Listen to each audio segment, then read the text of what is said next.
welcome to this explainer. Today, we're diving into something that's honestly a bit like a high-stakes, multi-layered puzzle that happens just beneath the surface of your skin. We are looking at a masterclass on venipuncture. Whether you're a nursing student, a seasoned professional, or honestly just fascinated by the science of how our bodies interact with medicine, we're going to unpack the specific techniques, the strict rules, and the essential troubleshooting strategies for IV insertions and blood draws. To solve this puzzle together, we'll take a quick logical journey. We'll start with the tools of the trade, map out the anatomy, walk through the actual IV insertion procedure, shift over to the blood draw procedure, and finally, we'll look at avoiding some of those really common mistakes. All right, let's jump right into Section 1, the tools of the trade, mastering needles and gauges. Okay, so right off the bat, we run into a totally counterintuitive rule. In the medical world, the lower the gauge number, the larger the needle's diameter. It's wild, but a 14 gauge is basically a large plastic straw, while a 24 gauge is tiny. And you might be wondering, why does this even matter? Well, imagine your patient needs a rapid blood transfusion. If you try to push thick, viscous blood through a tiny 24-gauge needle, you're literally going to bust up those red blood cells, which helps nobody. You need a much larger 18, 16, or even 14 gauge to get that job done right. Now, nobody wants to rely purely on memory when things get hectic, so here's a super practical, kind of fun color-coding mnemonic used out in the field. 14 is orange, like a tangerine. 16 is gray, used in surgery all day. 18 is looking kind of green. 20 is pink, delivers meds without a blink. 22 looks a little sad and blue. 24 is yellow because the smaller vein fellows prefer it. And a purple 26 can always work great, especially when your patient is a neonate. You'll definitely want to keep that in your back pocket. Moving on to Section 2, mapping the anatomy, the human canvas. Choosing the right vein for the right job is absolutely crucial here. The median cubital, right there in the bend of the arm, is massive. It's perfect for drawing blood, but honestly, it's terrible for IVs. Just imagine trying to text or eat with the needle right in your elbow joint. No thanks. For IVs, the accessory cephalic is fantastic. It's straight, it's stable, and it's out of that bend. If you end up using the median vein of the forearm, keep in mind it's smaller, so you'll want to step down to a 20 or 22 gauge. And the dorsal venous network on the back of the hand? Great option, but they are notorious for rolling away from you. Oh, and a quick pro tip, always ask your patient where they prefer to be stuck. Trust me, they usually know exactly where their best veins are. Now we've got a very strict rule in venipuncture, the 1-minute tourniquet rule. You apply the tourniquet 3 to 4 inches above the site to make those veins pop, but you absolutely cannot leave it on for more than 1 minute.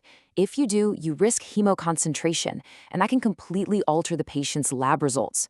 So if a minute passes while you're still searching around, just pop it off, wait 2 minutes, and try again. And right after that, we have another rule of 1, the 1-inch bifurcation rule. A bifurcation is just a fancy way of saying where a vein splits into a Y shape. The trick here is that we must stick about 1 inch above or below that split. If you go straight into the fork itself, you are drastically increasing the risk of blowing the vein. So how exactly do we solve the physical problem of the rolling vein? Veins are highly mobile, especially on the hand. Think of the vein like a loose piece of string on a table. If you just poke it, it literally just moves out of the way, right? But if you apply tension, it stays put.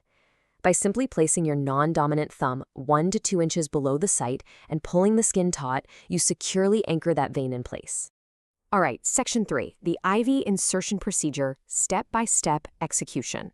Execution is literally everything here. First up, tourniquet on. Next, disinfect the site using a firm back-and-forth friction for 30 seconds. And here is the absolute kicker. You must let it completely air dry to actually kill the germs. Please do not blow on it like a hot cup of coffee. And whatever you do, do not touch the site again after it's clean. Once it's dry, anchor that vein. Then, with your needle bevel pointing up, insert it at a precise 15 to 30 degree angle. This specific geometry is exactly what ensures you slide smoothly into the vessel without piercing straight through the other side. Once you break the skin, keep your eyes glued to that chamber. The moment you see that beautiful flash of blood return, just pause. You're in the vein, but the flexible plastic cannula sitting over the needle isn't quite fully in yet. You've got to slightly lower your angle and advance the needle just the width of a nickel. It's a delicate trick, but it seats the cannula perfectly. Then, smoothly slide that plastic cannula right off the needle and into the vein. Pop the tourniquet, apply firm pressure above the site so it doesn't leak, hit the safety retract on your needle, connect your tubing, and flush. Boom! Let's pivot over to Section 4, the blood draw procedure, collecting the canvas. Okay, so those lab tubes, they aren't just random pretty colors. They contain highly specific chemical additives like sodium citrate, heparin, or EDTA, and we absolutely cannot mix these up. If the chemical from one tube accidentally carries over into the next, it completely ruins the lab test. That is exactly why there's a strict, mandated order of draw that dictates precisely which tube color gets filled first, second, and so on. Again, to save our brains during a crazy busy shift, here is a fantastic mnemonic to learn that exact sequence. Your labs require good labeling. Great phlebotomists prevent gaffes.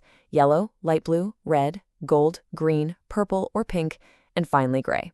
If you memorize this, you will never cross-contaminate your patient's samples. Now, here is a highly specific but easily forgotten rule about maintaining precise chemical ratios, the waste tube rule. When you're using a winged butterfly needle, there's a bunch of empty air sitting inside that long plastic tubing. The light blue sodium citrate tube requires a perfectly exact ratio of blood to additive. If the air from your tubing gets sucked into the blue tube first, it completely throws off the volume and ruins the ratio. The brilliant fix? You just attach a waste tube with no additives first, purely to pull the air out of the line, and then you attach your light blue tube. All right, so far we've outlined the perfect procedure, but let's be real. We operate in reality. You're dealing with human anatomy, and sometimes, despite your perfect 15-degree angle and your expert anchoring, you are just going to miss the vein. So, what happens then? That brings us to our final section, Section 5, avoiding common mistakes, troubleshooting the stick. Let's rapid fire through some of the top physical and procedural pitfalls that can completely ruin a great stick. First, failing to anchor. If you don't hold that string taut, the vein rolls right away. Second, hitting a valve. Veins have one-way valves inside them. If you feel a bumpy knot in the vein, avoid it, or you simply won't be able to advance the cannula.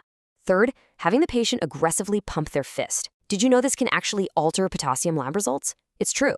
Fourth, like we said earlier, retouching the site just because you momentarily forgot where the vein was. Big no-no. And finally, getting way too excited by that initial blood flash and failing to advance the needle that extra nickel's width to properly seat it. Look, when a miss does happen, and trust me, it will happen, even to the absolute veterans, how you recover is what really matters. You've got to maintain your confidence, never, ever blame the patient by telling them they have horrible veins. Instead, tactfully ask permission to try again. Then, use physics to your advantage. Let the arm dangle so gravity pulls the blood down, or use a warm blanket to help those hidden veins dilate and surface. The stakes in venipuncture are genuinely high. Every single time you pick up a needle, you're solving a biological puzzle that directly impacts patient care, their comfort, and sometimes even their survival. So I'll leave you with this thought to ponder. The next time a critical medication or a life-saving lab result relies on your perfect stick, will you remember these hidden rules beneath the surface of the skin? Thanks for joining me on this explainer, and keep learning.